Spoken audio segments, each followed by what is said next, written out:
Sorry, it's just taking time. Should go on now. Come on.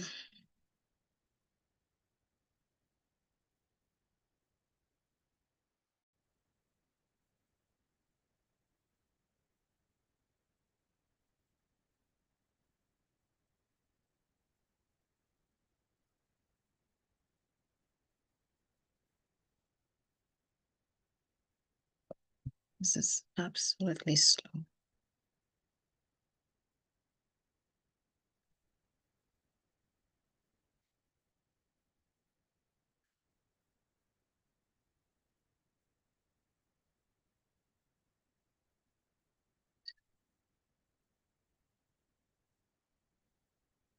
I'll just need Babes Bimbo, can you just help me check that you can see me?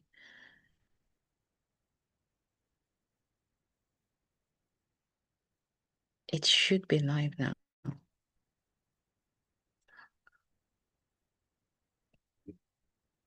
Right, so I'm so sorry about this. Let me press the record. Call to cloud. Right, okay, I think we are live. Welcome everybody to Value Me 2025. I hope you can hear me. I'm just making sure that my screen and if wherever you're joining us from today, my name is Hannah Jolayemi. I just would like maybe a bit of thing in the chat to make sure that everybody can hear me and they can see me, because I don't even know whether I'm live or not. Right, we're going to start. I just need someone in the background just to make sure that I have people on YouTube as well. So if you can hear me, if you could just put a message in the chat, let me know that you can hear me loud and clear before we begin with the opening prayer. So this is Value Me, Babes with Divine 2025. It's our usual program, and then we've got our guest speakers all here with us, and I'm excited. I don't know about you. But we're going to start first. So we've got three guest speakers today, and we're excited to hear from them. And we're going to have all of them have time to actually speak to us today. So I'm going to go first to the opening prayer. All right, so let us pray. Father, Lord, we thank you for today. We thank you for all that you've done. Thank you for an opportunity to be able to gather again in your presence, that we could have the Value Me 2025. Father, we thank you for all our speakers. We thank you for everyone who is going to be joining. We thank you because today will be a program that will add value to us as women, and be able to share, be able to learn from each other's experiences and knowledge. Father, we thank you because, Lord, we would not leave here the same. There will be something somebody's going to take home today in this program. Father, we thank you. We give you all praise. We give you honor. In Jesus' mighty name. Amen. Amen. Right. Okay. So our first speaker today is Mrs. Busola Dakolo. Welcome, Ma. It's lovely to have you here with us. Babes with a Fine. So I'm going to give us a bit of a background to Mrs. Dakolo, and then I'm going to get the welcome address. Sorry, apologies, Mrs. Dakolo, before we have you on. We're just going to have a welcome address from Pimo. Don't know whether Pimo is live with us. Pimo is the Babes with a Fine president. Just want to make sure that she's on. Just making sure she's on. Pimo, can you hear me? Right. Just making sure that she's on. Right, okay. I think she'll probably not be able to hear me, but the other case, I'll just give a brief. Value Me is usually one of our programs we do have every year, and this year's is slightly different in terms that we're going to have different speakers sharing experiences with us, but trust me, it's going to add value to you today. So we're going to have our first speaker, like I said, which is Mrs. Busola Dakolo. She's a communications leader, brand strategist, storytelling advocate. Okay. Mrs. Dakolo started her journey into storytelling by simply picking up a camera to capture a toddler's while nursing a baby. It wasn't part of a grand plan, just a way to hold on onto everyday moments that mattered. However, the modest start ignited something more significant as she grew in confidence and skill. She began teaching other young women, particularly stay-at-home moms, how to use photography to tell their stories and earn a living. She went to build a career that brings creativity, communication, and purpose together. Today, Busola leads a communications and co-creation hub, Africa's leading creative and innovation ecosystem enabler. In this role, she works with startups across education, healthcare, and the creative economy, helping them find the right words, shape the right messages, and build brands that reflect their vision and values. She's especially passionate about supporting women-led ventures and purpose-driven founders who are building in challenging environments and deserve to be seen and heard. Busola holds a master's degree in international business and brings years of experience working across media, branding, and strategy. She has worked with social enterprises, international organizations, and early-stage startups across the continent. She believes when people understand the power of their story, they become more visible, impactful, and confident.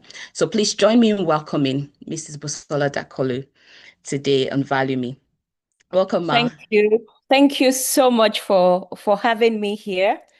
You're Please very welcome. confirm if you can hear me very well. Yes. Yes, we Okay, can hear great, you loud great. and Great. Just listening to the profile, I was like, oh, really? Is that me? That's really good. I'm glad to be here. Before I begin, I would like to ask, is it okay if I just share something on my screen? Because I know it's lovely everyone seeing each other here, but then me just speaking and you're just watching my lips can make me to be quite nervous. yeah. So I would make you a co-host, Ma. So just give me a second so you'll be able to share. Um, Okay, let's that's do fine. So while we're at that, I can as well just begin. It's more of really yes. it's a conversation that we are going to be having, right? So it's not really like a school teacher student thing. No, we're having a conversation. It's about visibility, it's about value, and it's about vibrancy. Everything I'm about to talk about is a pathway that I've walked through, and I would say I daily walk through it. And I'm sure as this conversation deepens, you get to understand why I'm saying it's a daily practice when you're looking at these three V's. We're all women. And one thing that is really unique to each and every one of us is the circumstances that we all function in, right? If you look at yourself through the mirror, I'm sure we all have probably done that. I think I've done that maybe up to 15 times because I have mirrors everywhere. Who do you see all the time you look at the mirror? I tell you, when I asked myself this question some years back, I really asked myself, Busola, who do you see in the mirror aside the role where you function? Aside you being a mother, being a wife, think of all the different roles that you function in. How best do you describe yourself? Maybe I shouldn't go too deep into that. Maybe someone can just share example. Like, how do you describe yourself? Who are you? Don't tell me about I have 3 children, I lead something. All those things are great. Trust me, they are so wonderful. But who do you see yourself to really be? How do you describe yourself? Can someone, if you can just put it in the chat box and I'm going to just share, I can read it out. Then I'll share example of myself, how I would describe myself. Does anyone want to try? Okay, it seems nobody's trying. Just try, just try. No one yet, no one yet. Natural. Oh, that's lovely. Who else? Who else? Who else? Who else wants to try? How best would you describe yourself? Okay, so let's continue the conversation. For me, I always tell myself a connector. I like to connect with people at a much deeper level. Yes, thank you very much, Kaseina, for sharing. I draw my essence from the meaning. I'm not able to read it well. Yes, from the meaning of my name, which is whatever God wills. Wow, that's fantastic. Eclectic person, someone said catalyst. That's beautiful. A coach. That's, if you think about all those things that we've said, in a way, we actually bring it into all of our different expressions. But that's really the best way to describe yourself, not in the peripheral of the outward appearance or in terms of what you do and what people think you do. Like I always say, the best way to build your brand, the best way to get people to connect with your authentic self is for you to know your true values. The things you cannot give away, the things that really make you to be you.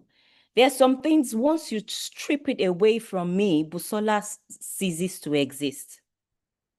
Because it's sort of what gives me joy. It's that thing that makes me to feel I'm connected to the purpose of God. It gives me, whether I'm being paid or not, there's this excitement that just comes from within. That's who you should be seeing every day you look at the mirror, because the world will test you. We all function in different environments. The people you work with will test you. Situations will test you. I mean, even you possibly just driving on the road, minding your own business, trust me, a stranger will test you. And what will help you not to come out of who you truly are is when you are connected to that true self, knowing your values. That test will always come. So the bit of the mirror looking every day is for you to reaffirm and remind yourself, this is who I am. And for those of us that are connected with Christ, you can then talk about your identity in Christ, really, because that is what makes you who you are. You have to always live with that. Then there's the other bit of you want to be visible, right? What does it really mean to be visible? Is it when someone acknowledges that, oh, yes, she carries this, when they really connect with what you think you carry? Is that when you will say, I am really visible? Or what is really the meaning of this visibility? Because I always say that we are in this attention economy, that everybody is sort of doing one thing or the other just to sort of get visibility in quotes. Some not minding how the visibility comes. They just want to be visible, just to get that bit of attention online or wherever. But one thing I would say, at the core of visibility, it starts within. It starts from you. If you truly don't see yourself, other people will have their opinions. They will create a picture of you for you because you haven't owned that image of who you are.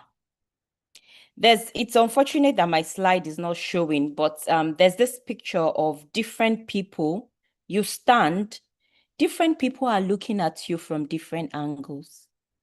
I've experienced it. Some people, they only have the visual of me from the perspective of my husband. And they will always just come to me from that angle. Let me be very, very sincere. At some point, within yourself, when you say, I'm more to this than me being described like this. And more to it, what do I need to do to these people so that they will know that this is it's Busola is Busola. There's a whole lot going on with Busola, you know. And guess what? It was until I shifted my mind from how they are describing it in terms of, oh, she's this. I started owning it. Oh, yes, I am. And also, this is who I am. That moment, things started changing from within me without me trying to feel I need to shrink into that mode that they feel I need to fit into. But I can also freely express myself in other areas, whether they believe it or not, whether they feel this is real or not. No, you have to live it. So back to what I was saying, that if you're not visible to yourself, other people will show you a picture of who they've created you to be through their own lens, and you will be living that life.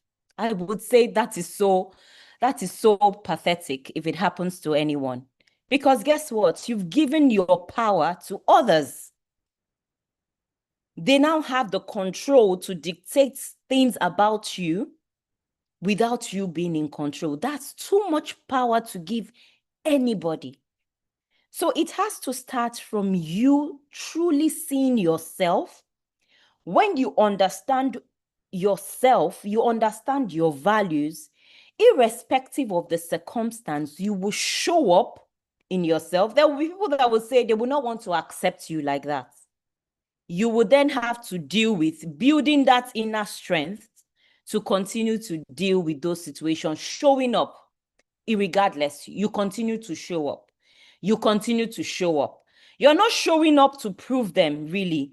You're showing up because you have to live in your reality, which is in your true self. That's the difference. So there's an example of someone saying, maybe you're in a room and you feel no one is listening to me, no one is responding to me. And then somebody else can interpret it, or you can choose to interpret it and say, oh, maybe I need to say it a second time so that they will hear me. That's a mindset shift. And that's always the best way. You know, when everybody's saying, I'm trying to build my brand, I'm trying to gain that visibility, your focus shouldn't be on how they are reacting. It's far from it. It's more of, how am I truly expressing what I feel inside about myself? Am I expressing it in ways that they can relate with? Am I expressing it in a good way, understanding this person is like this? Am I expressing in a way that they can connect with? You see, that line of thought is different from you thinking, what are they thinking about me? Okay, then I will adjust. Maybe we should flip back to the Bible. When Jesus told his disciples, who do they say I am? And guess what? They actually told him what people were saying. You are a prophet, you are the Messiah, you are this. And then one of them said, then he asked and said, who do you say that I am? And then Peter was the only one that answered and said, you are Christ. And he said, don't share it with anyone. You keep it. Right? What does that mean? Jesus knew that he had the power to control whatever will go outside. He did not want to be known for it to go out there like that. So everything that people know about you, how you want it to be controlled, should emanate from you and not the way around. You are not feeding from the outside. You are feeding from the inside and then expressing it outward in a way that you want people to connect with. As we proceed on this journey, there are times that we know we are not connecting with people the right way. And you often have to go back and say, what do I need to adjust in my brand building? Because it feels like I say this, they are not getting it well. That's really what's all that thing around brand building and how it translates to visibility, because you can be visible for the wrong reasons. You can be visible for things that you don't want to be visible for. But how are you intentionally controlling, knowing these are my values and this is how I want to express myself in this world? We are women. Aside being in this world and a lot of complexities around life, there are some peculiarities that we cannot run away from. Cultural aspect is there. How can you be bold to talk about your achievements?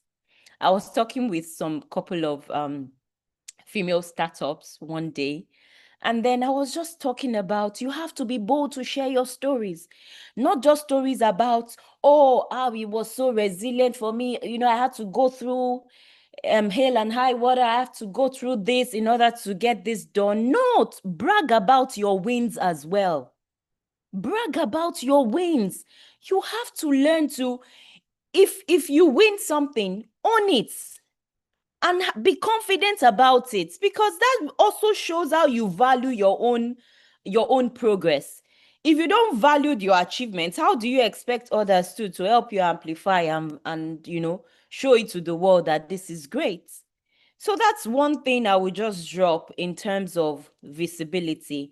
I know my anchor point is really on values, because I believe when you build from a place that is true, when you build from a place that truly connects with who you are, it will help you to have that strong foundation to be resilient towards anything that comes your way.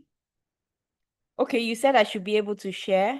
Okay, let me just finish my line of thoughts and then I'll try to share, but I don't know why I'm still not able to say it. It's not telling me to share my Mm. entire screen. Oh, right, okay. Mm. But it's something I can easily share after this session, and Yeah. possibly we can put it as a link or so. So Thank you. that's one thing. And I know in that presentation, I put something, I said, your value is not up for debate. So stop throwing it to people like, validate me. What do you have to say about this? What do you It's not up for debate. You are just putting yourself on the market when you're not a product. So it's not up for debate. There are things you have to understand. As you are a nurturer, as you're someone that connects, you are not up for debate. You know that is what gives you that joy. Whether someone feels like, oh, she's not doing it at a grand scale, it doesn't matter. Their opinion is great. There are times when you know you are strong enough to look at the opinion and draw insights from it in order to build yourself. You do that. I'll leave with this note because of time. The aspect of reflection. So reflection is one thing that always helps me to go back to the drawing board, especially in terms of my values, right? And I would say every day I reflect before I sleep, every single day. And that reflection point is more like I am bare. I am bare. I think about the things that maybe went off point, right, during the day, that maybe that really didn't sit well with me. Because if you're really in touch with your values, when you step out of who you are, and then you'll be like, no, that wasn't me. What happened? Why? You get yourself and you learn what triggered me to respond this way. Then I'll be like, oh, does it mean that there's this pattern of me getting triggered when someone mentions this? Does it make me to feel uncomfortable? Do I feel less important because someone tries to do this? It's just that sincere moment. And remember, nobody is there with you except God. So you can be very truthful. If you always feel very uncomfortable when people sort of give you some kind of feedback, you can tell it. You be very truthful to yourself. People that continue to hurt others, it's because they don't reflect. If you reflect, you will be in touch with your values. You will know when you are actually doing things that are sort of harmful to others. You will be able to know how best do I position things around myself. It has helped me to sift through friendships, to know relationships, to classify relationships and say, oh, this is good for professional improvement. This one, when I'm really down emotionally, I can open up to this person. There's another person that, no, if I'm having marital issues, I can never open my mouth to say anything. I must continue to just glow up. And meanwhile, there's somebody else that I can just be bare open to. So you have to do the reflection. It will help you to know how to build your values and your values helping you to also connect with the right people. Because one thing I always say is when you get it right with your values, when you get it right with always taking yourself back to the basics of your values, it's hard to be connected to the wrong people. And it's sort of hard to fall into some kind of pitfalls because there's something that is always there to take you back to the drawing board. It takes you back to the drawing board. In cases of maybe where people define some kind of leadership to have a masculinity approach to it, but meanwhile, you are this kind of person that you're naturally concerned about others. Do you then begin to think, no, I don't need to show my subordinates too much care or anything because I have to show like I'm a tough leader? And you are struggling to be that tough leader because in your perspective or what the world has presented to you, masculinity is tied to leadership. And you decided, no, there's a way my tone must be. I must be very firm and assertive. That is how we say a leader should speak. Great. But on the inside of you, you have a way of, you really just want to check, are you sure everything is okay with you? It's not reducing you in any way. So I'll leave on this note because I have just one more minute to wrap up. Your values can never reduce or diminish you. Instead, your values will actually make you to be unique and to stand out. If you speak like me, please embrace it. You don't need to try to speak like someone else. Just embrace you as you are. And you'll find out that your visibility will come in the right way. The right people will connect with you. And that's growth that you need. You will eventually get it. Living with this sentence, your value is not up for debate. Remember, again. Thank you very much. I think accurate timekeeper, I've kept to Judges, 30 yes, you minutes. have. Thank you so so much, Mrs. Dakolo. Thank you so much. I mean, they're quite, if you know, number of things that you highlighted while you're speaking, and I'm sure a few of us probably are taking notes. So you really honed on what value is, your value system as a person. I think the more I hear you speak, the more I hear about you being authentic. You're not trying to be somebody else, you want people to know you for who you are. But however, people will see you through different lenses. And I think it's interesting. It's the first time I'm going to be speaking to you, but then we've always known your husband. And then I think, like you said, because people know your husband, they just think, okay, who is that? Because they try to define you through the lens of your husband. But then you are a person. You have your personality. You have your, the things that makes you you. You understand? So I think I like the way you also said it, that you can't really force who you are onto people, but you can also add, if they say this is who I am, well, plus other things, and then you try to leave it. And then people could, with time, they come into terms that actually what we think this person is, oh, there's more to her, and there's more that she brings to the table. Thank you so much, Mrs. Dakolo, and again, just reminding us what is our value me. Our value me is a social enterprise that helps us to thrive in the marketplace. And the theme of this program is value, visibility, and vibrancy. So again, just if you're just joining us, you're wondering what are we talking about? If you feel lost. So we just had Mrs. Dakolo now, which is our first guest speaker, and she's clearly able to talk about that value that we, and who we are. I think being authentic about who you are, don't be apologetic about it. You come into a room, we're not all, like you said, speak with, masculinity, or, people can still lead without, being, you can still be assertive, but you don't have to be hard on people. You can still pass across your message, but we are who we are, and we should, be proud of that, as women. Thank you so much, Mrs. Dakolo. We appreciate all that you've spoken about today. Thank you. Thank you. I know we're going to have question at the end. We still have two guest speakers, so please relax. Don't rush. Don't leave the screen. If you want to have a break, whether you want to get something to drink or you want to go to the ladies, just do that before we go on to our second speaker. If you've got questions, just write them down. And Mrs. Dakolo, apologies that you're not able to share, but maybe perhaps if we have what you're going to share, we could share that for you on your behalf, and people will be able to see that as well. Right. Okay. So we're going to move on to our next speaker today, and then I'm just going to get my profile. Just bear me a second. Sorry, I have so many things. I'm looking at too many screens at the same time, so please bear with me. Bear with me. So if you have anything that jumps at you that we've just spoken, just put in the chat. Let's know that you're following us. If there's anything that, Mrs. Dakolo said that, you could relate to, that actually, just put it in the chat. So then our next speaker will be Mrs. Dashe, right? Welcome. And your first name is Kaseina. Am I pronouncing that properly? Kaseina, Mrs. Kaseina Dashe. Is that correct?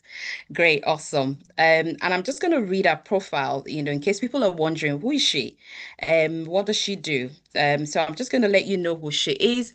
And so very briefly, she's a firm believer in the power of communication to build bridges and educational background in mass communication and creative digital media.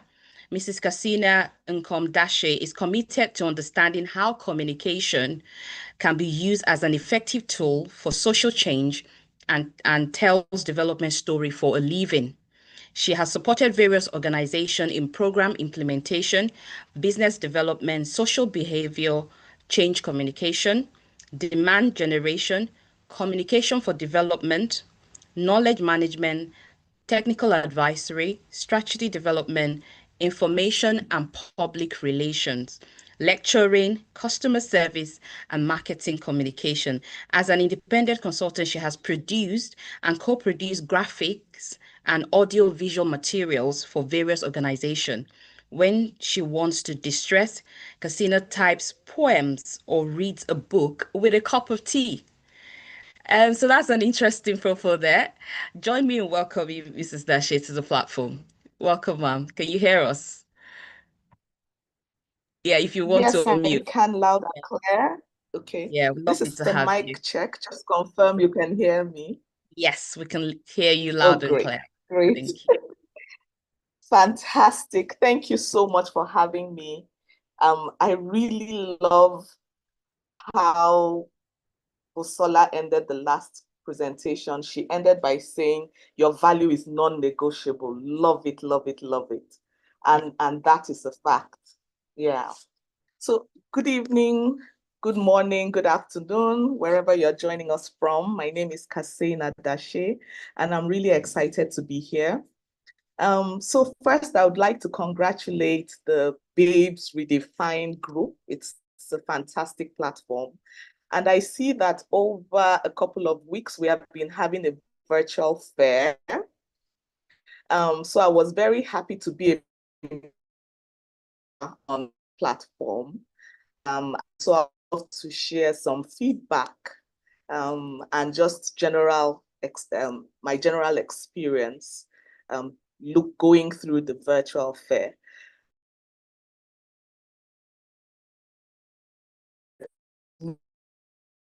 Um, I see that we have people who are shaping the economy, who are making a difference, who are homemakers, but yet very active in nation building and the narrative around the contributions that women make to the economy. I'm so proud.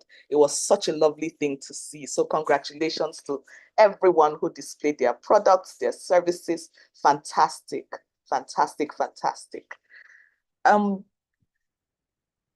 Okay, I will also try to share my screen. I see that there is a share icon, but before I do that, I would like to start from the book of Habakkuk, chapter 2, verse 2, and it's a very popular verse. And the Lord answered me, write the vision, make it plain on tablets, that he who reads it may run. And for me, I would like to start this reflection by saying that vision births all the three V's that we're talking about today. We're talking about value, we're talking about visibility, we're talking about vibrancy, but that comes from a place of vision. I firmly believe that. And it's a beautiful place from which to birth all the characteristics and all the amazing value that we offer to the world as women, as individuals. And the fact that we are so much more than people can make you out to be. The fact that you have to own your story, just like I have to own my story. And the fact that we have a purpose that we need to commit to, because God sent us an assignment on this planet, in this universe. Whether it's in our homes, in our communities, we are here on a mission, and we shouldn't take that for granted. And so for me, value is, what are the offerings? When I went to the virtual marketplace, some of the things I thought about were, what offerings are we here to share? What needs are we satisfying? What gaps are we filling? There are times that we offer people value to fill a gap that they didn't even know existed. That's how amazing the range of products and services I saw were. And I saw some things that made me think, oh my, I wouldn't have thought of that, but that's a great idea. So yes, value is what you offer the world. And of course, it comes from a place deep within. Visibility, how do we sell our markets? How are we able to amplify the products, the services that we offer? And what sort of tone do we use in expressing that? That's where vibrancy comes in. It's the energy we bring to the table, our confidence, the tone, the colors, the sights, the sounds, all of that comes together to make a very beautiful bouquet. And to give practical feedback, I would like to share a brief list called the 7 C's of communication, and then I would reflect and look at some of the feedback from that point of view. I'm attempting to share my screen. I just need confirmation that you can see it. Fantastic. Thank you for the feedback. Okay. So essentially, we use the 7 C's of communication as a checklist to just look through the ingredients of our communication, because yes, you have a product, yes, you have a service, but that product and service is not for you. Your mission that you birth is not for you, it's to fill a need for someone else. So all of us are in the service industry. So how do we ensure that we're able to communicate very effectively that product, that service that we have to offer? And some of the things that we can do is to run through the 7 C's checklist. It looks at things like commanding attention, clarifying our message, communicating a benefit, consistency, being consistent to your message and your brand, catering to the head and to the heart, creating trust, and very importantly, a call to action. And I'll start off by saying I just came in from a graduation ceremony, and there were these amazing young girls who came and delivered the spoken word for poetry presentation.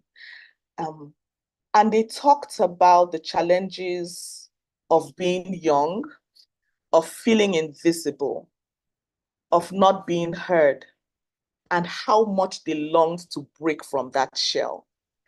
And yes, they were teenagers, but a lot of us are still in that space where we struggle because at the end of the day, it's a human journey. And every day we try to break barriers, we break glass ceilings, we push the frontiers, we create boundaries, we define ourselves, we get to know ourselves better, we reflect, we grow, we regenerate, we rebrand. So it's important to keep going on the journey. And the very first thing for me when I went through the marketplace was I was looking for communication that commanded attention. So does it stand out? The colors, the fonts. So I saw a lot of posters. I saw people writing messages without any accompanying graphics, and that's fine. That's fine. I mean, we can use any methodology to set, but in a crowd market needs to stand out. And in the picture doesn't fit all.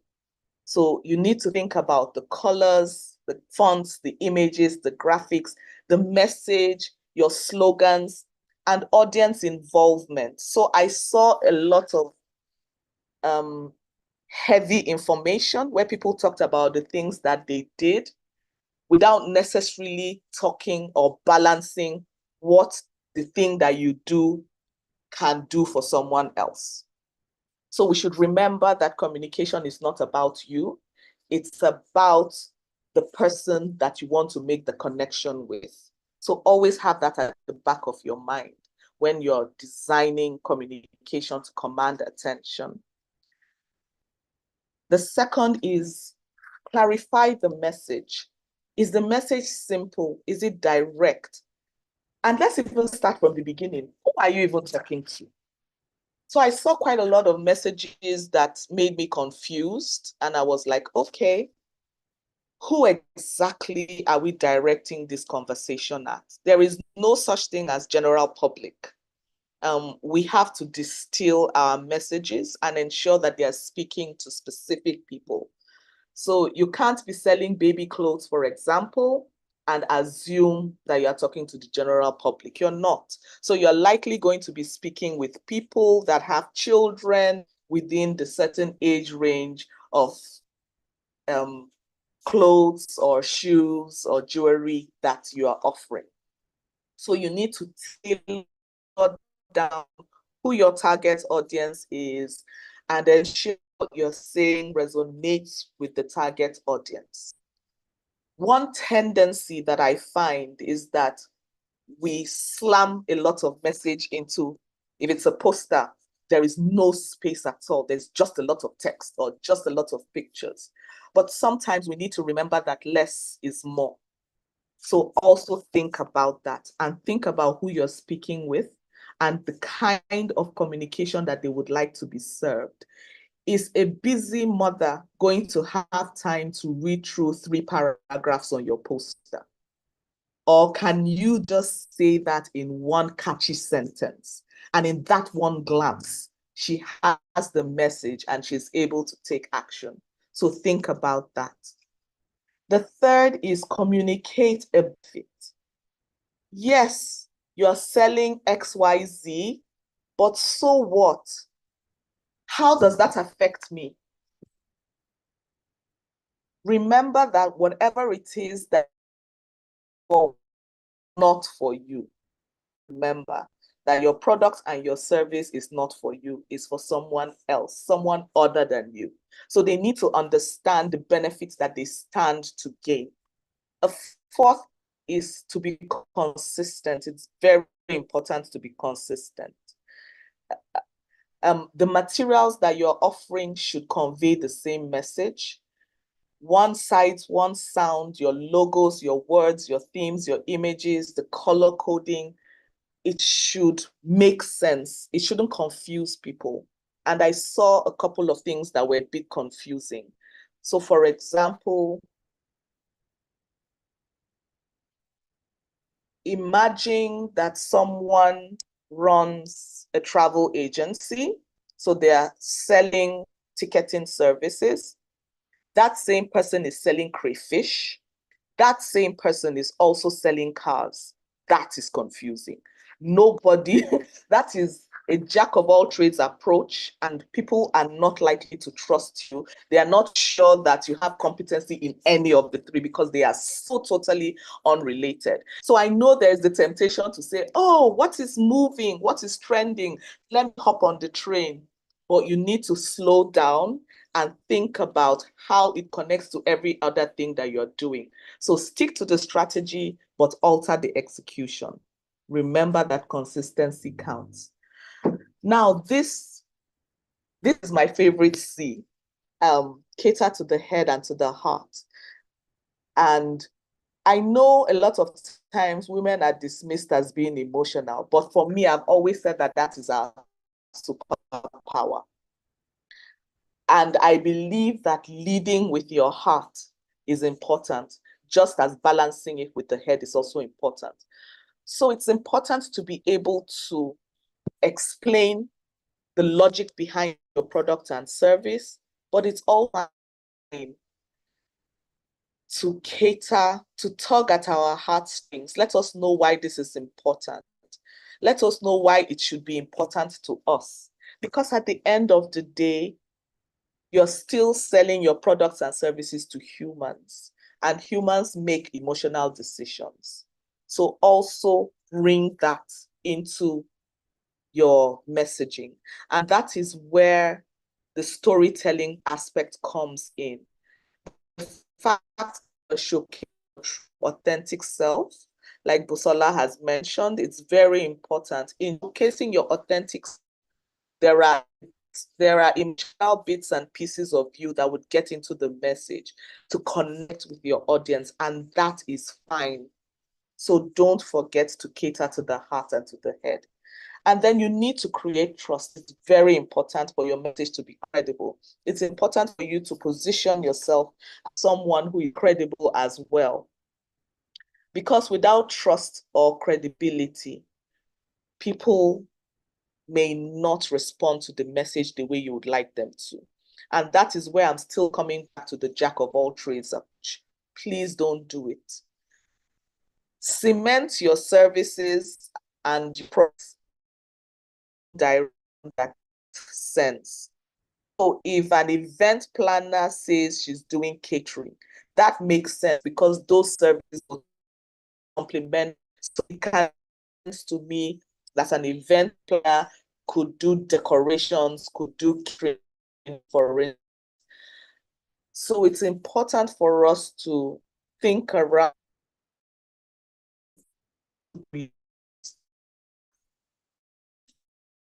and this is the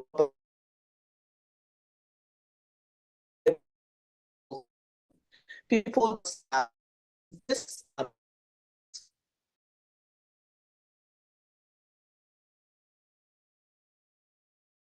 Right. Apologies there. I think we've lost Mrs. Dashe. It could be our internet because it was breaking. Yeah.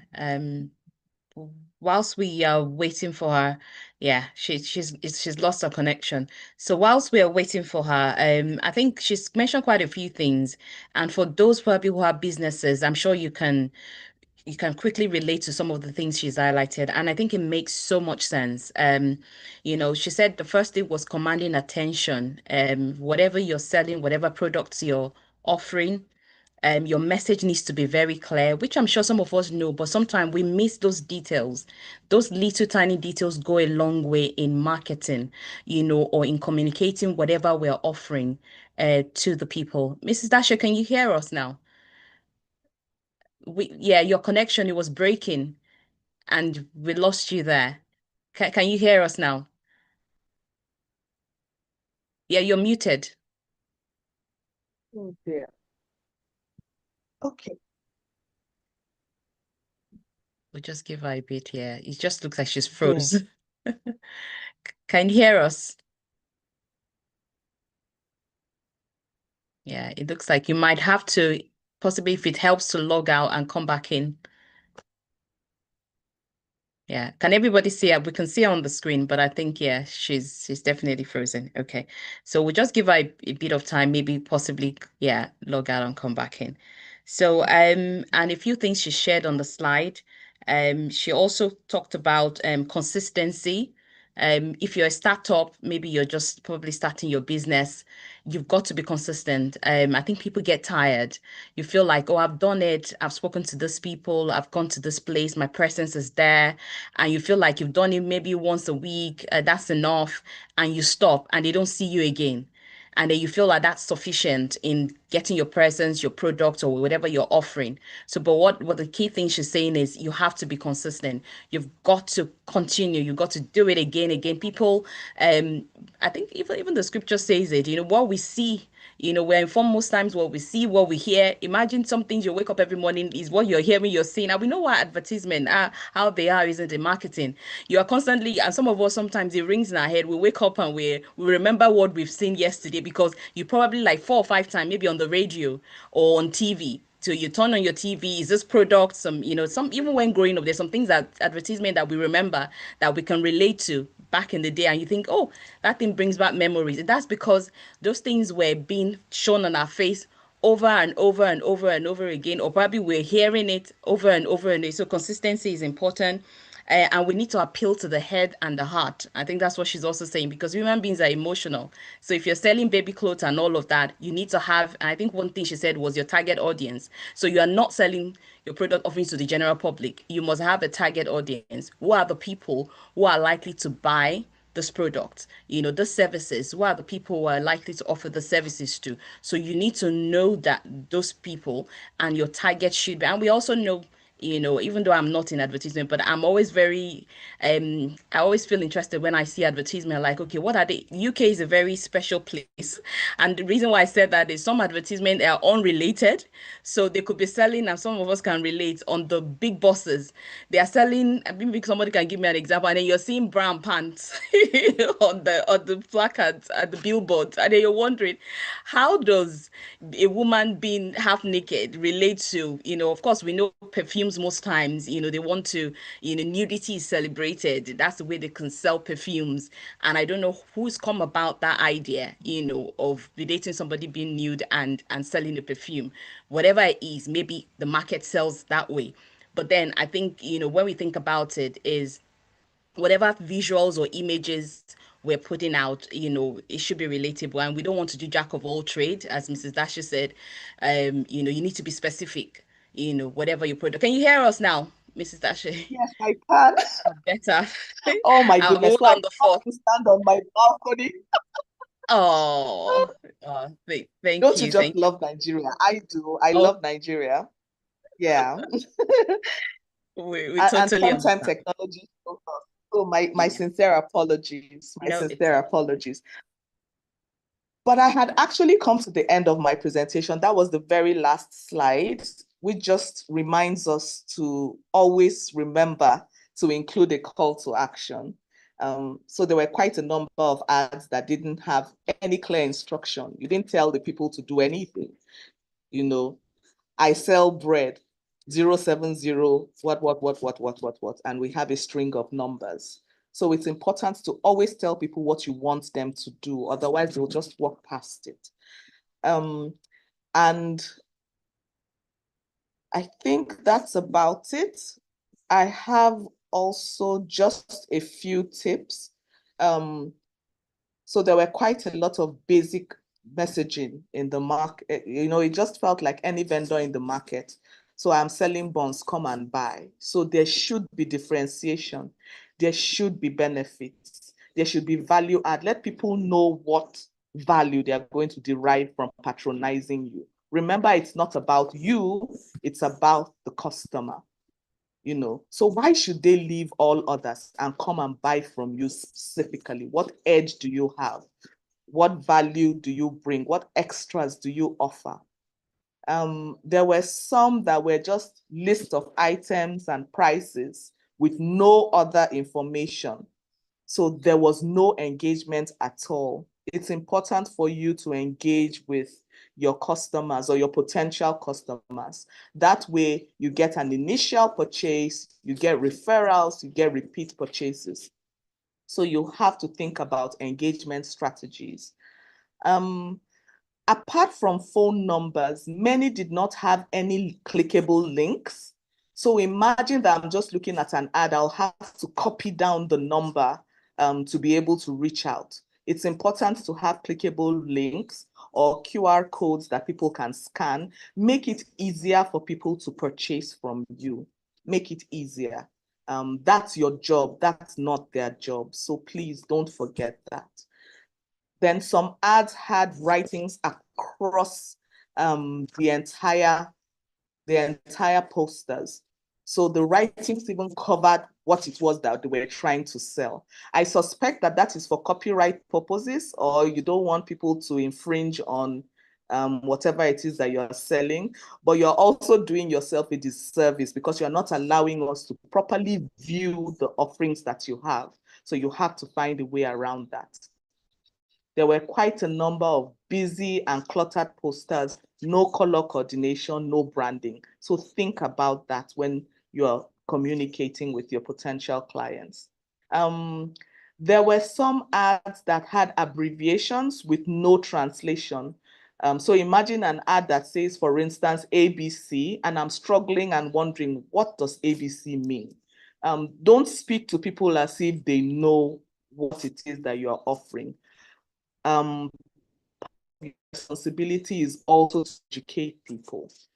Don't use abbreviations without first telling us what those abbreviations mean, because they can mean anything.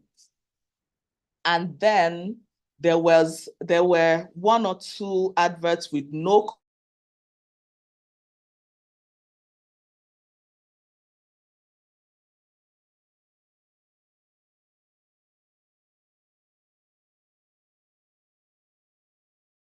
I think we've lost her there again. Mrs. Dashe, yeah, it's the connection again. Whilst she's trying to connect, I don't know whether Pimo had anything to add to this. So we're just going to give Mrs. Dashe to connect back. I think it's our internet yet again. Pimo, can you hear me? Yes, I can. Hello, everyone. It's so nice to see everyone. Good afternoon from this side of the world. I just wanted to, I was meant to have come in before Busola started talking. Forgive me. I wasn't ready at that time. I had to quickly get ready. But I've honestly been so blessed. I mean, the two speakers, Busola, thank you so much. I mean, just like the last speaker said, your last statement, your value cannot be negotiated. It's so powerful. Even if that's all I'm taking from your session, even though I know that's not all, you said a whole lot. And like Hannah said, you drilled in a lot on authenticity, which is one of the key things that I love to talk about. Thank you so much for bringing so much value. And thank you for being a huge blessing to us with this Value Me this year. And for the last speaker, Mrs. Dashe, I hope I pronounced it well. Thank you so much. You said something that really resonated with me. Years back when I used to sell bags, so I used to buy bags from somewhere. There's something you said sell things that people like, not what you like. I used to buy things that I like, oh, I like this bag, people will like it. And I had to no, no, no, no, no. You're not buying what you like. It's not what you like, everybody likes. You need to do a survey, try and understand what people like. And that really stuck. So when you said it, I was like, yes, I learned my own lesson the hard way. When I just see the bag, oh, this bag is so fine. And then a friend will be like, do you think people like, is it your style people like or what? So it's always so important to know what people like. Like, do your survey, have an understanding of what people like, and then, push it. Not what you like, not what you think suits you, because you're not selling to yourself. You're selling to other people. You're not the one going to buy, the things that you're selling. And, thank you so much for that. And I know that the last speaker, Jasinta, I hope I pronounced your name well, forgive me. It's been amazing already. There was something Hannah said at the beginning of this session that no, it wasn't Hannah, it was Busola, when she was talking about diversity and owning your own self, bringing your own value, bringing your own authenticity to what you're doing. It shows in what we're doing today. Now, the three of you are going to be speaking on the theme, but you're going to be delivering it in different ways, because that's what, you deliver it the way you understand, the way you express it, the way find it relevant. Busola has spoken on a different note, still on the same topic. Mrs. Dashe has done the same, and I'm sure the third speaker is going to do the same. So that we're actually living what we're saying. Like, deliver it in your own way and bringing life to it. So on behalf of Babes Redefined, I really want to say thank you. Thank you for honoring our invite to be here. Thank you for pouring out yourself, and thank you for being a huge blessing to us. I have been thoroughly blessed, in the last 1 hour. And I know that the remaining part of the event is going to be awesome as well. So this is just Pimo saying thank you. I just wanted to say that before we get on with the session. Thank you so much. We truly appreciate you. We value you. And Busola, I understand what you're saying regarding everybody knowing you as Timi Dakolo's wife. I know some people who relate with that, particularly pastors' wives and people who are in ministry or who have very prominent and visible husbands. And sometimes, and it's really so true. An incident happened to me some time ago, years ago. I was with, I met Pastor Jumoke Adenowo. So I'd known her before, but never really met her one-on-one. And so we're at this event with my husband, and my husband was like, "Oh, that's Pastor Jumoke." I was, "Oh yeah, I'd love to say hi to her." So I walked up to her and I was like, "Oh, hello, ma. This is Maureen." I said, "This is Maureen," but then I felt she didn't hear me.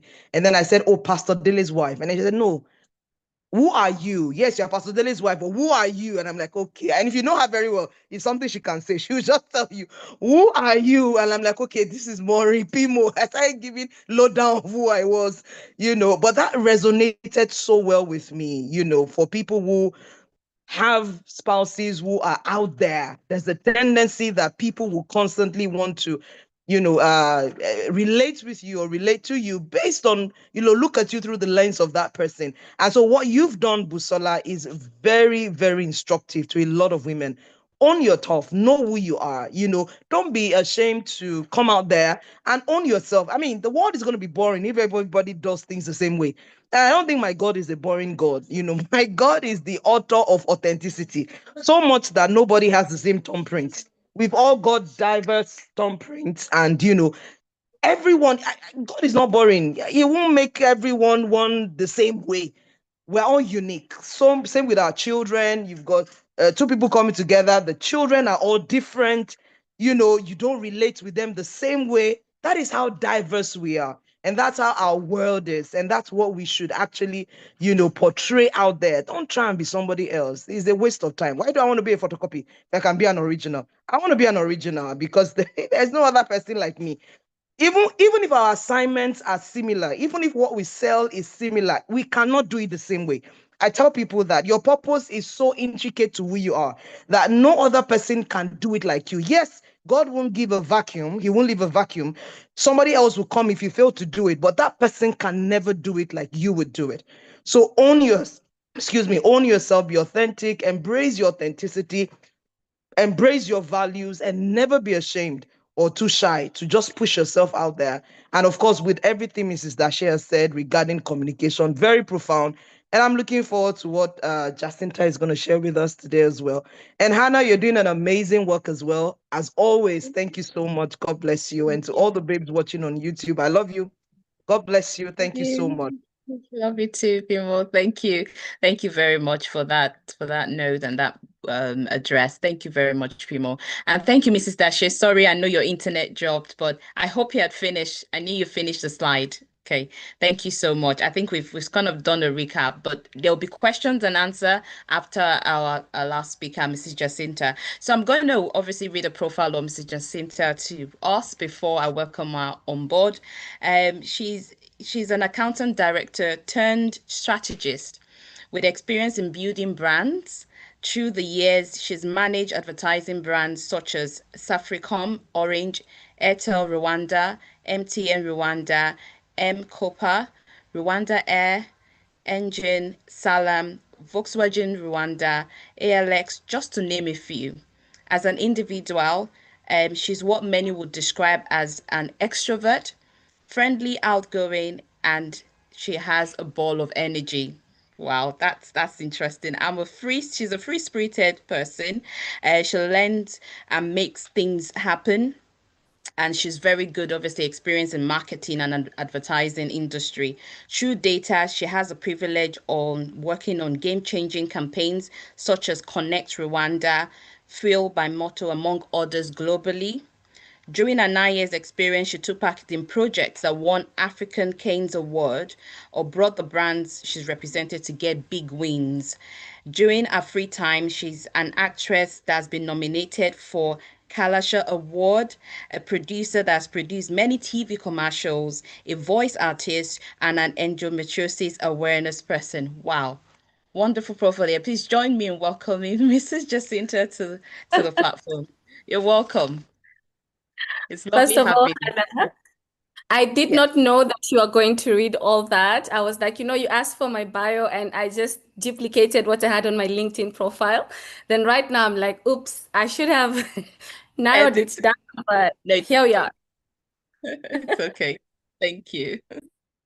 Thank you so much. I want to give an applaud to Babes Redefined. This is quite an amazing mission that you guys are serving.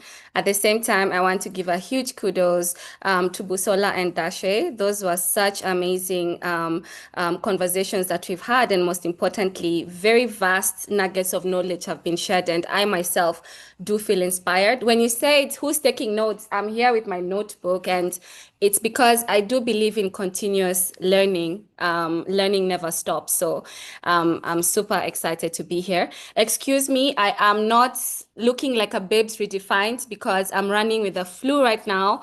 I am in Kigali and there's a bit of something going on in the weather. And yeah, so we're struggling a bit, but it's all good. I'm gonna share my slides right now. And I hope you can all see while I go into presenter mode. Right. So I'm gonna try and keep it short and sweet because I feel like the previous two speakers just hit it right on the head of the nail, and I do not want to bore you with any repetitions. I shall just try and diversify a few things here and there. So my key take will be on visibility. I believe that, previously we've had very key aspects of value. And of course, when it comes to marketing or strategy, the key area to concentrate on is your value proposition. And in this case, it's what do you want people to remember? When someone says Busola, when someone says Dashe, what are those key things that keep repeating in their minds? And I want to start by opening this by saying that visibility is not vanity, it's a strategy. In the 21st century, people are like, oh my God, I can't put myself out there. I cannot do this. People have an evil eye and all these things.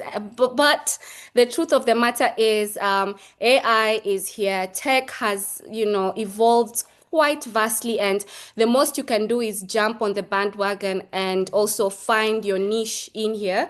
Otherwise, unfortunately, talent without visibility is as good as nothing. It needs to be seen. And one of the things I wanted us to do together is let's interact. Even if you'll not write on the comment section, just say it to yourself. What's that one thing about you or your business that you're really good at? Even if I came and said, control X, like cut or control C, copy, and I want to paste it. No matter how much control C's I do, I will never get it right because Busola is so good at it. If anyone else tries to copy, wahala, they can't. I'm trying to bring in some wahala bidets. So you need to have that response in your mind as a businesswoman. And it's one of the things that I've seen while I represent some of the brands I've worked with. It's realizing this is the niche. This is what I want to be remembered for. And even if someone else comes and tries to copy paste it, they cannot. So I hope that everyone has answered this part. What are you or your business so good at that no one else can duplicate? Whether it's the handbags you're selling, the paintings you're doing, whether it's, I don't know, dance, whatever your niche is, it's very important to answer this question. Now, as women, we are known to do our work, but for some reason, we've been taught by the stereotypical system that we need to be humble. Humility, it's okay to be humble because, hey, now we are Christians. But humility in your business will not pay the bills. You cannot be humble and sell your bread. Please buy my bread. I'm a humble woman. No one will buy that bread. You need to stand out. You need to be visible. You need people to say, you know what? I associate with this brand and I want to buy this brand because there's an emotional connect that is there. And that comes from what? Your niche, that first slide that we talked about. So we won't be those women anymore. We are going to accelerate our brands forward. Now, another thing which I liked, I think Pimo mentioned earlier, she was buying bags for herself and people are not buying because she was representing herself as the customer alone. What I want to say on this slide is very important. Unlike, confirming your value and saying this is what your niche is, we are not here to serve ourselves. We're here to serve others. And so that means if I'm going to communicate my value, it's not about just what I do as Jacinta, but it's also what I want to do for others. So the questions when you're going to become visible are, what do I do? What do I do to help others? What problem am I solving? And what results do I want to create? If you're able to answer those questions, you've created your value proposition. So whether you're going to be dealing with visibility on any online platform, you've already curated your niche using these key 5 points. So if you're to ask me, what do? I am a strategist. How do I help? I love creating impact for brands, but on top of that, I'm an advocate for women dealing with chronic illnesses because I myself deal with a chronic illness. And so if someone is ever going to bump into someone, they'll be like, oh yeah, that marketing babe, the one who advocates for women with endometriosis, that one. They'll remember, okay?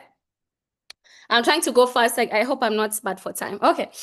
Another one, we are going to do this task. I've already done 2 tasks with you. I want us to do a third one.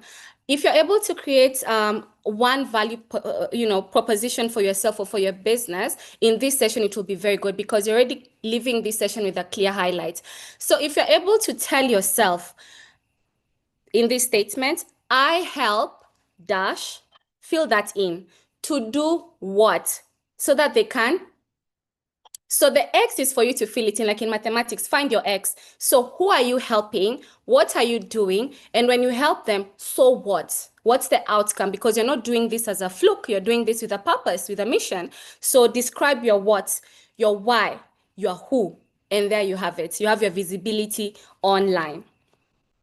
Now, in the 21st century, like I said earlier, we are all brands, guys. Unfortunately, the moment you leave your house, you've left your children and your husband and you come outside, if your hair is looking raggedy or you're selling that to other people. And today, unfortunately, you'll remember me as that babe that came with a flu, but I still showed up. So that should count, okay?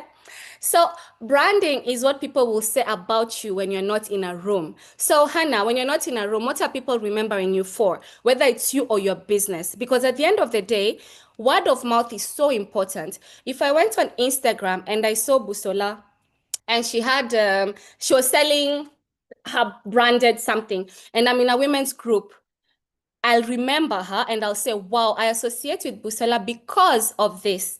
And I would advocate for you to also try out ABCD. It might be sounding crazy because you'll be like, oh, but there are 50 others like this. If you go back to the second slide I said earlier, your niche cannot be control, copy, can never be. So when you're not in a room, what are people going to be remembering? Very, very important, okay? Remember, visibility is not vanity. Now, because we've mentioned earlier about what do people say about you, for you to be able to fragment your existence or the existence of your business, you need to be able to complete 3 key things, 3 words in your mind. What do I want people to associate with me or my business? When I think of Jacinta, I think of a communicator, a strategist, and a ball of energy. It's just that today I have a flu, guys, but I'm just always like this. Like anyone who's met me will be like, oh my God, that very bubbly energy. It's just that wahala be this with the flow, but you get what I mean. Even from today, there's a way you'll remember Busola, there's a way you'll remember Dashe, there's a way you'll remember Pimo, there's a way you'll remember Hannah, there's a way you'll remember Jasinta. Now, when it comes to your business, you need to make sure people remember it in a certain way. Now, in this century, again, 21st century, as we've come millennials, we have a lot of wahala because we don't have an option. If you do not exist, people will not buy into you.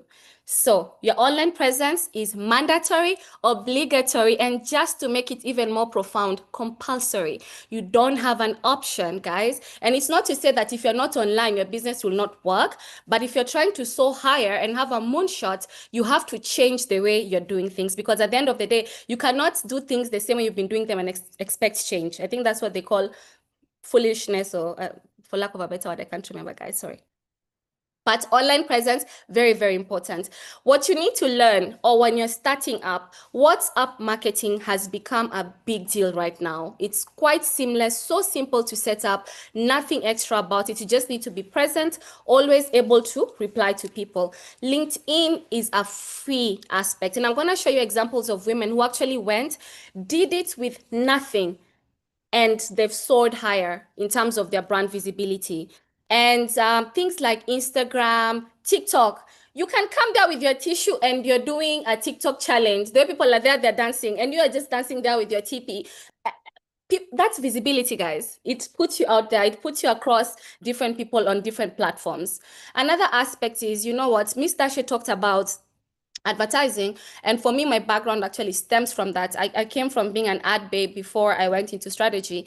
And you might think, oh my God, I need to learn Adobe and graphic design. No, you can just have Canva, create seamless conversations for yourself in different sizes, GIFs that are funny, trend-setting, relatable, that can resonate to people. And there you have it. Your brand keeps, with the consistency that the ladies mentioned earlier, it keeps knocking on people's minds. And you don't need to say, oh, I have to pay for this. If you've already known what will make you stand out, you use the right hashtags, you follow the right people, then you keep reappearing in the right presence of people who are actually your target market, as mentioned earlier. And how you can do this, and it's sad to say that, because I know I've had to go back to school so many times to try and learn because things are changing so quickly, but continuous learning is very important. And for us women, I think currently we're in a good era where people are creating free online courses that can enable you to understand different things. So take an online course on understanding digital marketing, or take an online course on project management. There's so many that are available and quite easy for women to take part on. So I want to give you examples of women who had a talent. Remember, earlier I asked you, what are you good at? And their niche and how they used it. This is Sherry Silver. There's a song that she starred in called This Is America with Childish Gambino. And through that, she got a lot of visibility. She went and utilized this visibility on her online platforms. And currently, she's a great ambassador who's won and secured so many deals. And currently, Our Excellency, the President of Rwanda, anytime the events that are happening dealing with the youth, even what we are going to be doing tomorrow, Giants of Africa, she's going to be present. And it all started with her utilizing her visibility. And you know what her skill is, or her talent? It's dance. Someone might think, wait, how do I monetize dance? She's monetizing dance, guys, and she's doing it very, very well and serving her purpose. Someone that you might all know, Jackie Aina, I'm assuming, right?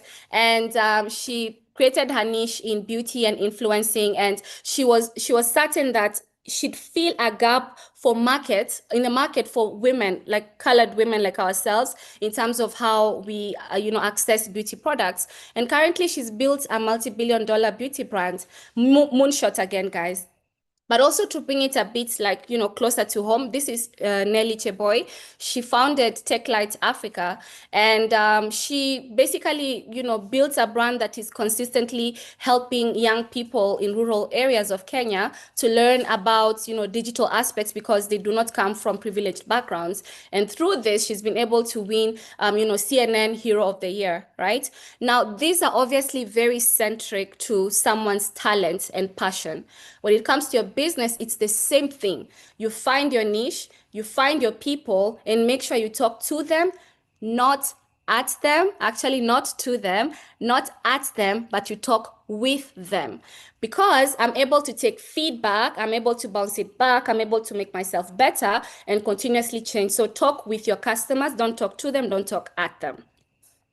Now, finally, visibility is not about being famous. It's about being very findable. All these women that we've seen earlier, it's not about them, curating a bunch of followers. It's because they knew what their niche is, they invested in it, and they made it make sense for them. All right, ladies, I think I've come to the end of my session before I start coughing and sneezing over here. But did I make it on time? Oh, I have some 9 minutes. Hand them over to you, Hannah. Oh, thank you very much, Jacinta. You still have time, but yeah, we like the fact that you were able to go through all the slides, and we're trying to catch up with what you're saying and with the slide because there was so much to take in within a short time. But that was wonderful. And with all our other speakers, I was just trying to, as you're talking, I was trying to say in my head, okay, I'm trying to relate. We all have experiences, we have pictures in our heads and things that we've done in the past.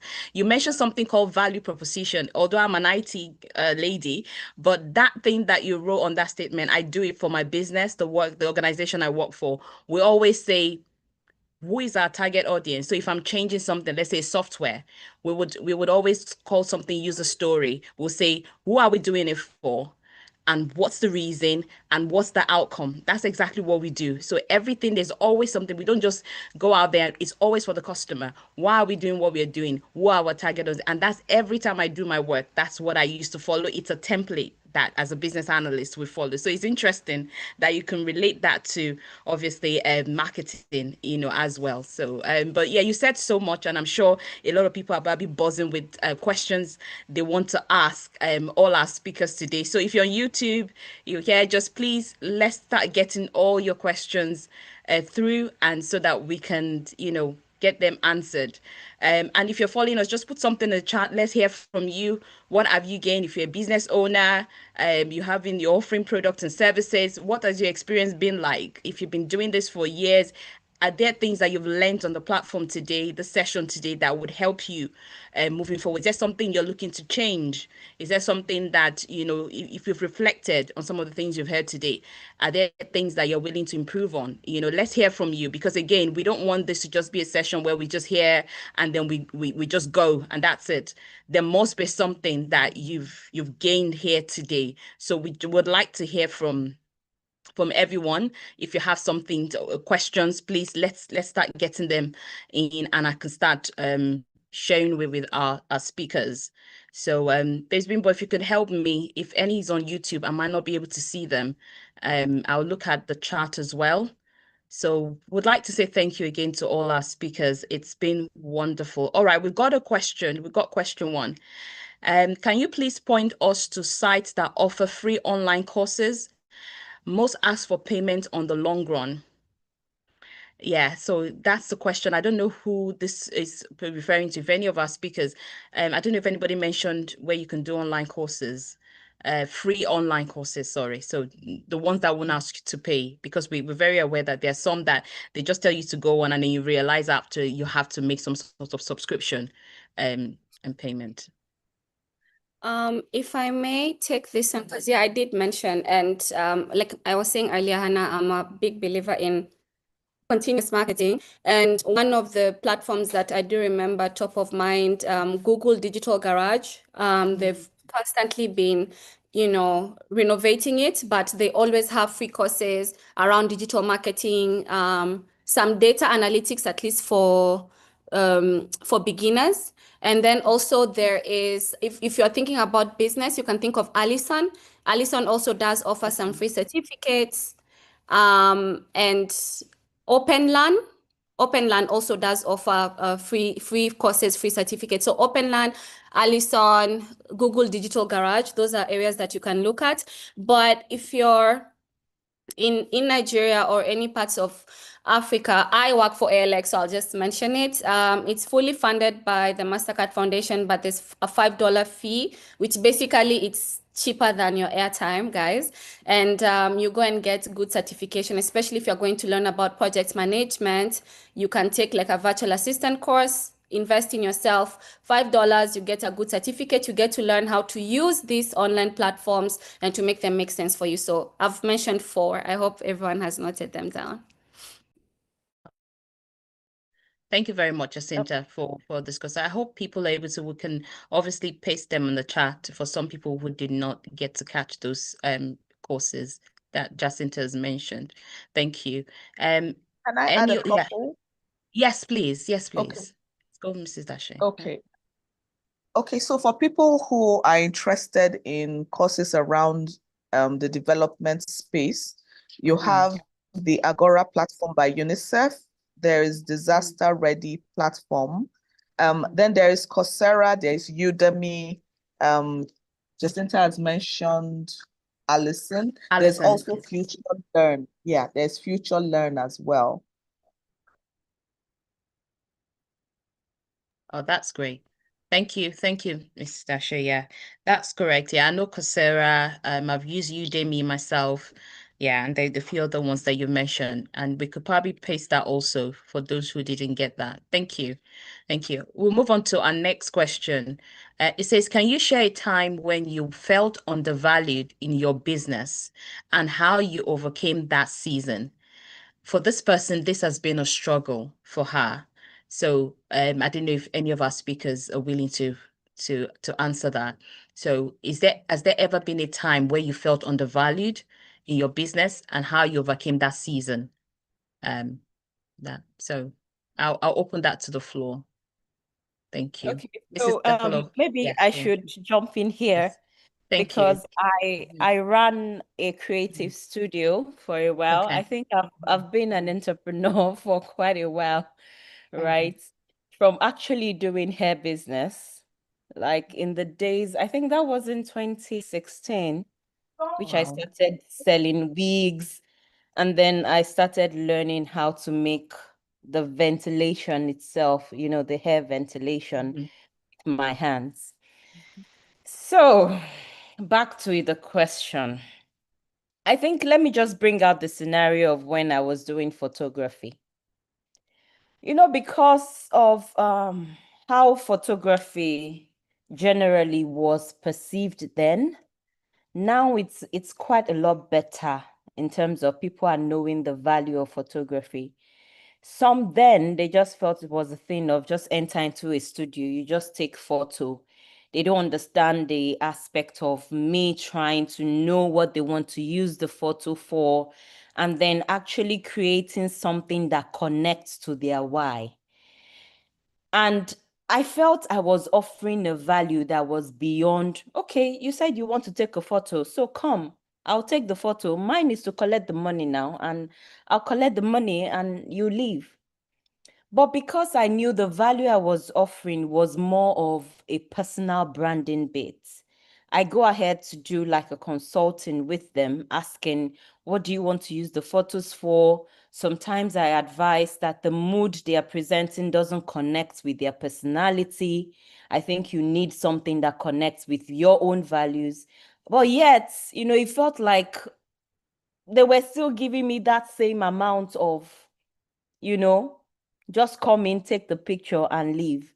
So let me tell you what I did. I had to then go deep into personal branding as a service rather than naming myself a photographer. So with understanding personal branding as a service is different from if you just want to come and take a portrait photo. But there's that section of the offering that helps you to really dissect your personality and not just come and take beautiful photo. Beautiful photo will not help you to connect with your right audience. It's more about, it's the strategy also embedded in it, right? That every photo is saying something. Those of us in documentary, we understand that bit. Picture story, one picture can say a lot. Every element of that picture is addressing something. It's planted there. In PR, it's things are they are intentional. You see someone carry a very expensive bag, they are carrying the expensive bag for something because they want to push that narrative of, whatever.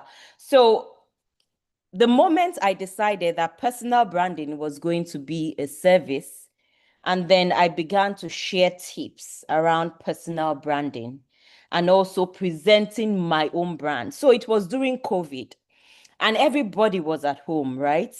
A lot of people were trying to figure out what to do. Guess what? I started taking pictures of myself, just documenting how I work, right? How I think through processes. And I posted it online and I just said, I know a lot of people just struggle with knowing who they are. You come, you say you want pictures. Pictures don't help people to connect with who you are. If you really want to connect with who you are through pictures, you want people to connect with you through pictures, press this button and let's chat. Trust me, I think within 6 hours, I got up to 500 people that had shown interest. Because prior to the time that I told them to click the call to action, like Jacinta mentioned, I was already bombarding them with my own picture story. And they found that to be very interesting, right? And then when it was time to call them in, they were ready to come in.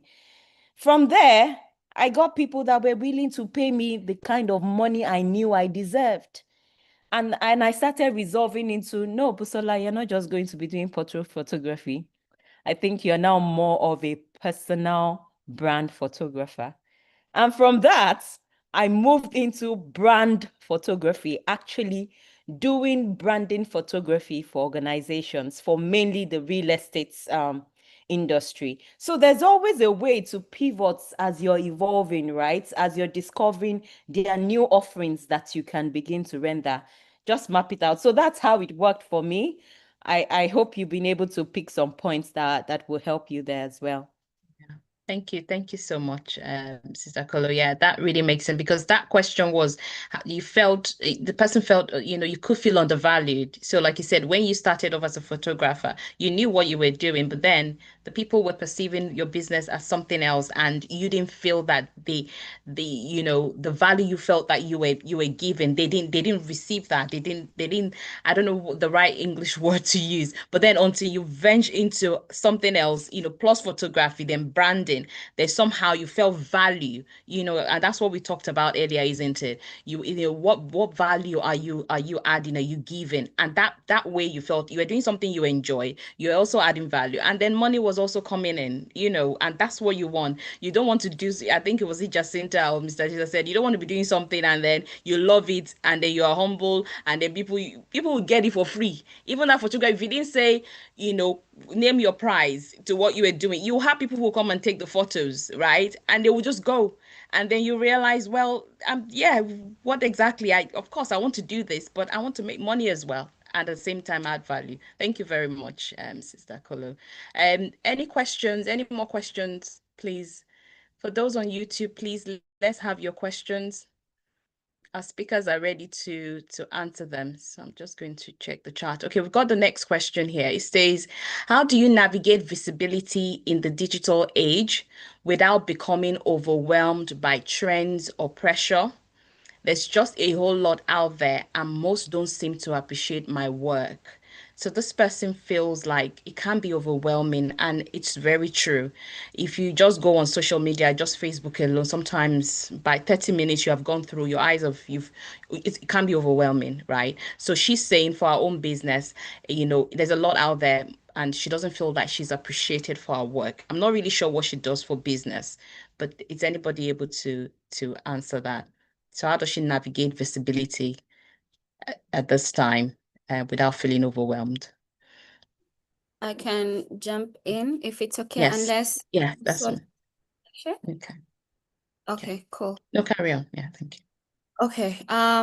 So first of all, thanks. That's a very honest response. And even for us as people who represent brands that work in, having some digital presence, I won't lie, it's it's hectic. Sometimes you do something, you expect it to make sense, and then you go and look at the numbers and your ROI is not there. So for starters, I'll start by saying you don't have to be everywhere. And I know we've all talked about consistency. So I'll say you don't have to be everywhere. You just need to be consistent somewhere, because you'll feel like you're being left behind because, it's easy to start chasing trends, trying to go viral. posting nonstop, and sometimes I think Dashe did mention, like, you need to have a reason when you're posting. Is your text okay? Do you have a call to action and whatnot? But the truth of the matter is that real visibility is built on authenticity, not algorithms. Because if you chase algorithms, you lose your authentic self, and even your visibility will not have that touch that makes you have some sense of humans elements to you. So my first response is, you don't have to be everywhere, just be consistent somewhere. Once you know where your target market is, go and invest in that area.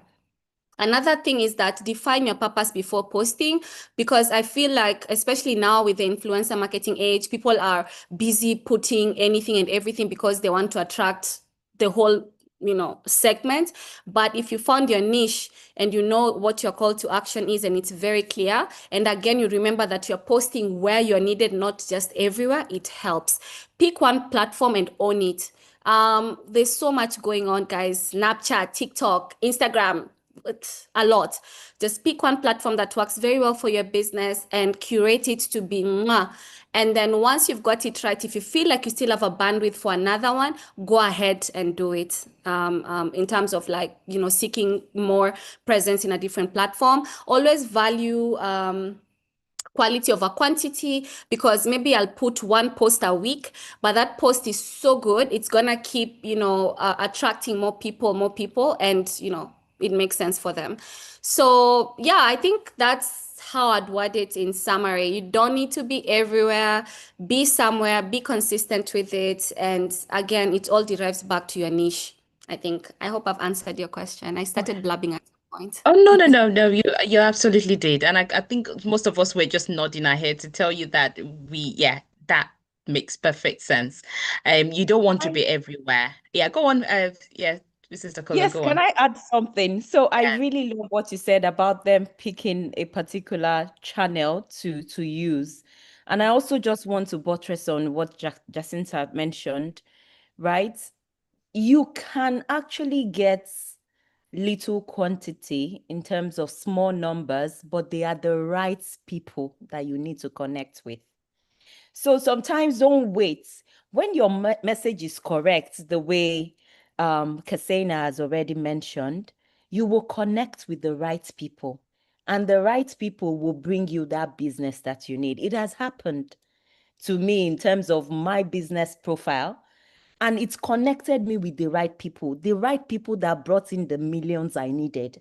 So trust me, the numbers should not make you to now be doing things like dancing on TikTok when you shouldn't be doing that, right? It doesn't align with your brand values, right?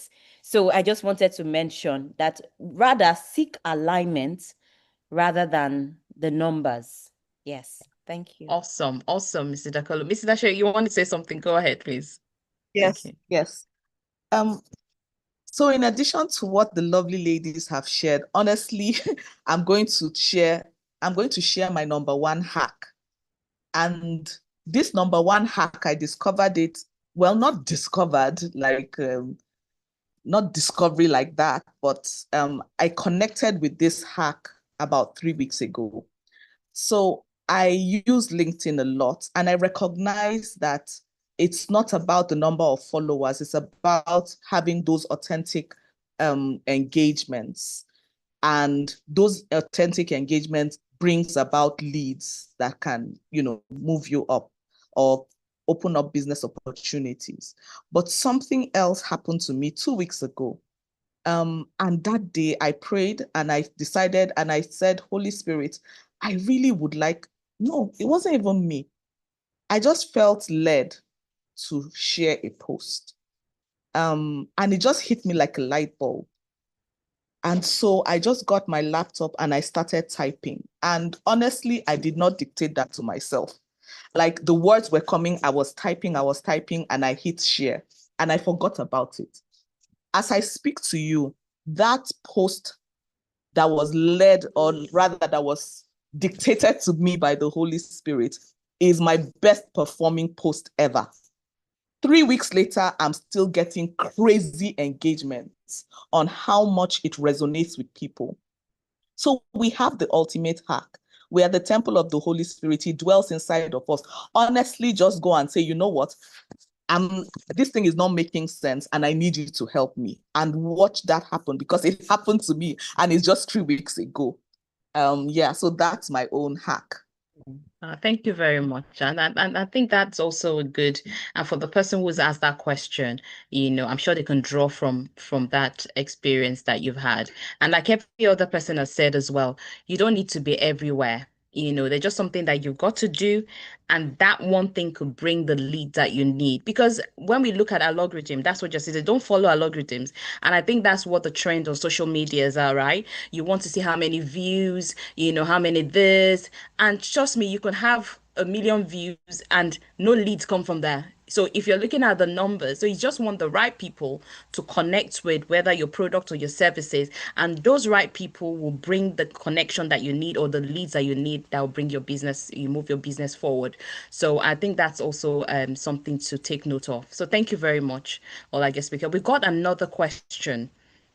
It says, what keeps passion alive even when the business side gets hard or monotonous? The present economic situation is not smiling, and my passion doesn't seem to be enough to keep pushing. I think I can relate to this person. I don't know what part of the world you're in, but I'm sure a lot of people who are business owners can relate to this question. What keeps the passion alive even when the business side gets hard or monotonous? The present economic situation is not smiling, and my passion doesn't seem to be enough to keep pushing. What does this person, what do they do at this time? So it's open to us speakers. Thank you. Hi. I tend to keep switching off my camera, going to blow my nose and coming back. Sorry for the TMI. So if I just jump in, just know that I'm finishing to talk and then I run and then I come back. No problem. So listen. I haven't personally owned a business per se, but I do know that I have taken part in helping businesses to grow, if that makes sense. So maybe I might not hit the nail on the head, but I do know that the other speakers probably have done business. And I think for you, Busola, that's something that you currently have. And I do agree, passion alone does not pay the bills, and that's the truth of the matter. And I think it's okay to admit it's a very vulnerable aspect to be at, but it's the truth. So what does keep the fire burning? And I'll say this from a business perspective, and it's the why. Your why is you going back and reminding yourself, why exactly are you doing this? Why did you start? Who are you helping? What changes were you opting to create? What was your vision, your mission, your purpose? When you're able to go back to where it started, I feel like it can enable you to propel even further.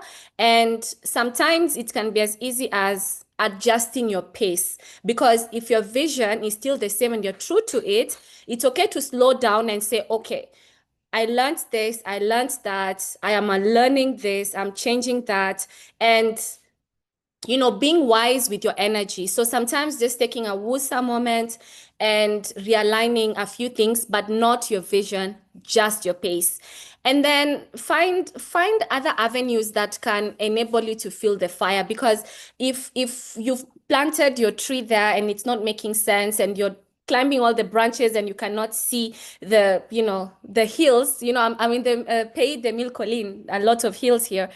If you're not seeing that, then it's okay to just say, okay, I'm not figuring this out right now, but true to it again, what is your why? And for me personally, unfortunately, it's not in business, it's in my health. Constantly when I wake up in the morning and I feel like, oh my God, today, God, it's really, really bad, I still remember my why. Why do I need to wake up and still show up despite or in spite of? So I'll let the business ladies to continue answering it brilliantly. Thank you. Thank you, Jacinta. I would say, Um, Jacinta, you've actually mentioned something that is really important. You took me back to memory lane of remembering when at some point I got tired of clicking the camera button. Someone standing in front and I'm just clicking. I felt tired. And I told myself, I'm passionate about this, but it's becoming very monotonous, no spice to it. I just felt, see, Busola, You need to be in the company of other great photographers, or just go to another genre of photography that you haven't experienced. I think that process of just learning something different aside what I was already doing just helped me to be able to find some form of connection from those things and saying, oh, yes, you can do this as well. It gave me that excitement that I needed again. I started online course, right, for stay-at-home moms, and that was the big deal. So I would advise the person, flow at your pace. If you need to pause, because I had to pause to be able to do that. If you need to pause and just take a tour, maybe you even want to take a tour, go to other people's businesses just to understand, or you want to just read a book about, depending on what your circumstance is, right? Do it. But find a way to just pack that creativity. You might even need to learn something that is entirely different. That was when I also started learning AI. I did not know AI was going to become a thing. But because I was doing something with Microsoft, they invited me for women's program, and somebody just happened to be mentioning AI in the meeting.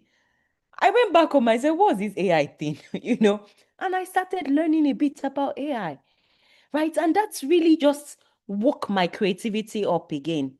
So there are things that could be outside your business scope that will help to spark that creativity. What we are trying to do here is to reignite that spark. It necessarily doesn't have to come in line with what you do. It can be something totally different, right? But just expose yourself, have an open mind to whatever comes to you at that time. That's what I would like to add. Thank you. Thank you so much, Mrs. Dakolo. I think I can relate as well. You mentioned something very key. We can draw inspiration from others. Even if you're not a business owner or you offer any product services, even if it's a career, sometimes we feel sometimes we're doing the same thing. And I think, like you said, everybody feels it at some point. When you're doing the same thing again and again, you feel like, okay, is there more to learn? When I'm in a job, when I feel like I know all that there is to that job, I have to look for, it's either I look for another job or something else that will challenge me. Because when I know all that there is to know, it becomes monotonous because you already know what you do all the time, right? And then there's no spark, there's no excitement. So you can feel that even as an individual, whether it's a career or a business person. But like you said, you can leave that zone, go and find people that is within your niche, find people you can draw inspiration who are doing the same thing or something completely different. And then you come back. And I think sometimes taking a break, like you said, take a pause, you know, and then come back. Maybe sometimes it helps people, do that. And thank you for sharing that. I'm sure the person who's asked that question is probably listening to it. But there's a two part to that question. I think what the person is also asking is what personal habits contribute to vibrancy and creativity in enterprise journey? I don't know whether we've answered that. How then can I use this vibrancy as a personal brand to push my business as a brand? As I know the business is a legal entity separate from me. I don't know if that makes sense. So this person is saying that, what personal habits contribute to vibrancy and creativity in enterprise journey? How then can I use this vibrancy as a personal brand to push my business as a brand, as I know the business is a legal entity separate from me? So I think obviously personality and the business, how can she sort of work, hand in hand? Yeah, I don't know if we Let me take a stab at the first part of the question. question. Yeah, And I okay. know that a lot of times, yes, I know that we all have a list and there are always lists. Punctuality, continuous learning, bloody, bloody, blah. It's always a list that we like to tick off the boxes. But let me tell you what works for me. The personal habit that works for me is playing. And I know a lot of times as adults, when you hear the word, I like to play, you can roll your eyes and you're like, is this person serious at all? But seriously, yes, play does work. In fact, I'm part of a global movement to mainstream play for adults because nothing unleashes your creativity. I don't want to use the overused inner child vibe, but nothing unleashes the creativity. Nothing links you to yourself like playing. So find avenues to play, join play clubs, grab new hobbies, do things outside the list. And you know, that list is as if that is how adults are doomed. So we're doomed to adulthood. No, please, we're not. We can play. I love to swing. I love to volunteer in children's church. I love to read to kids. I read storybooks. Something other than the serious stuff is a personal habit that can actually help you unleash your creativity. Thank you. Wow, wow. Thank you very much, Mrs. Dashe. I think that's interesting. I'm sure somebody is thinking, play. When last did I play? And sometimes we are too serious, especially when you become a mother, a wife, you have a lot going on, you have a business to handle. Like, where do I even create that time? But yes, we can still create that time in the middle of everything that we're doing.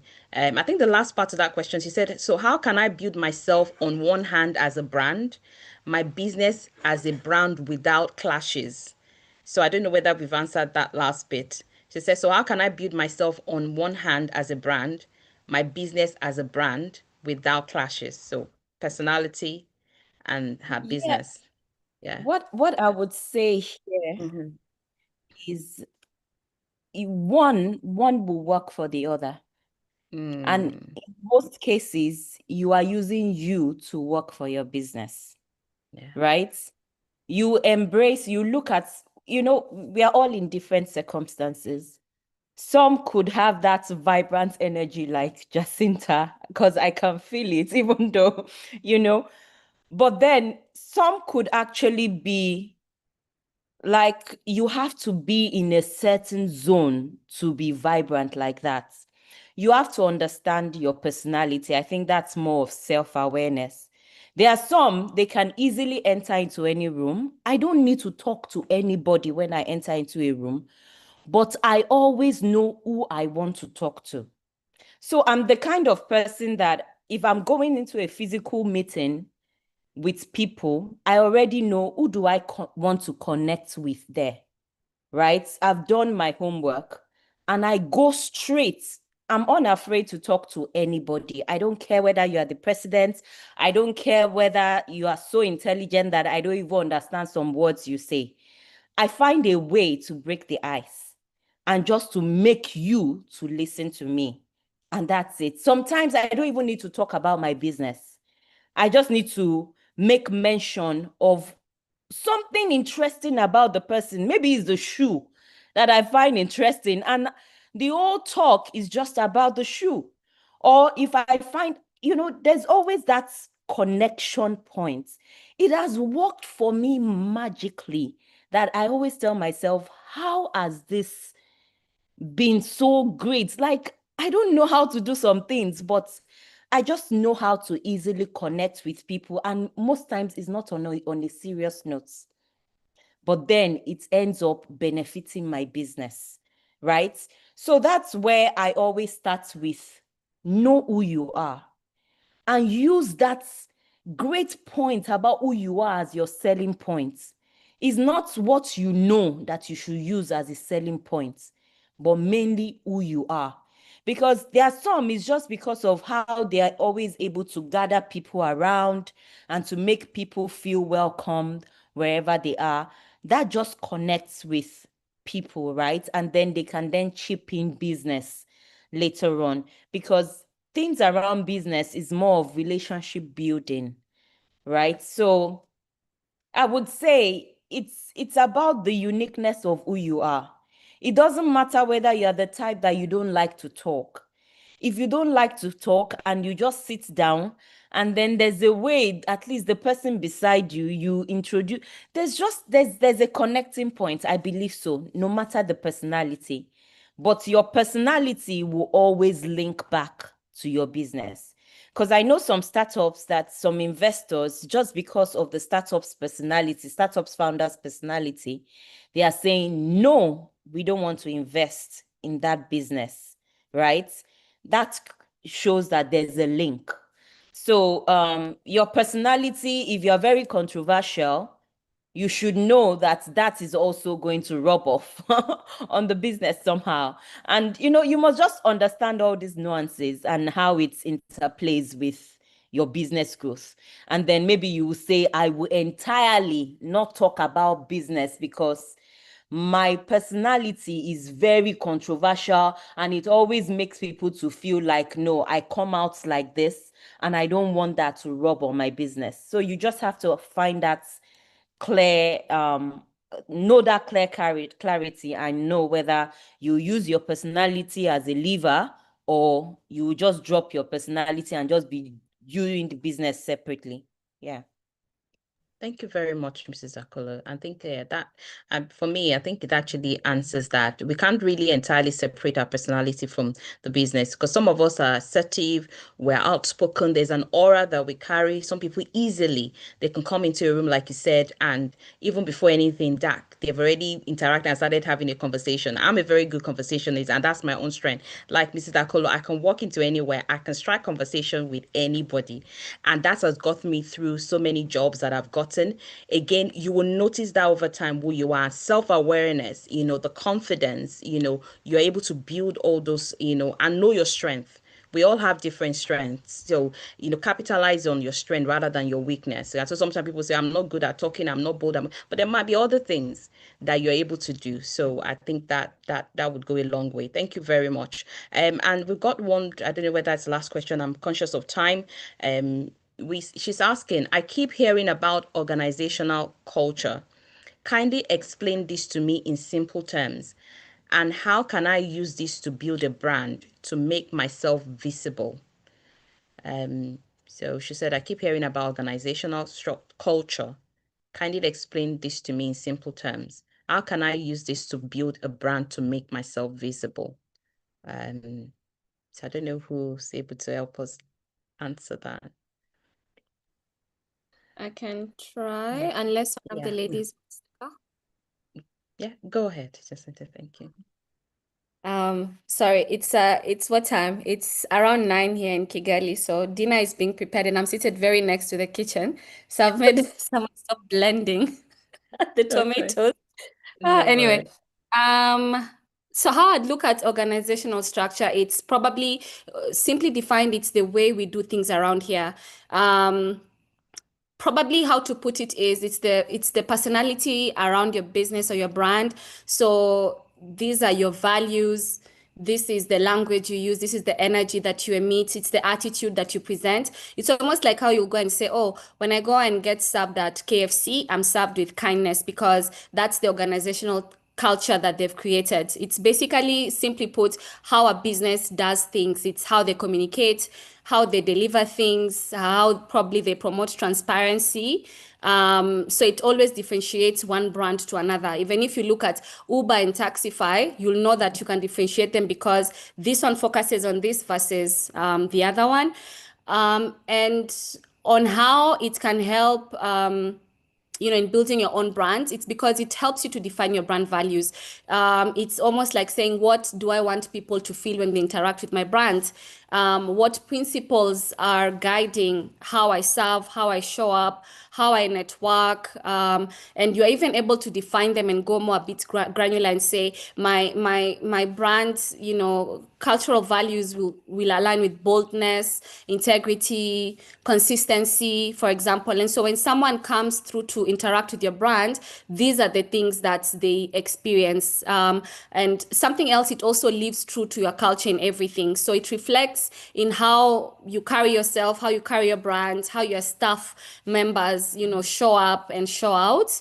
And I think the most important part of having this organizational structure, it's because they help you to build a ritual or a habit for your company.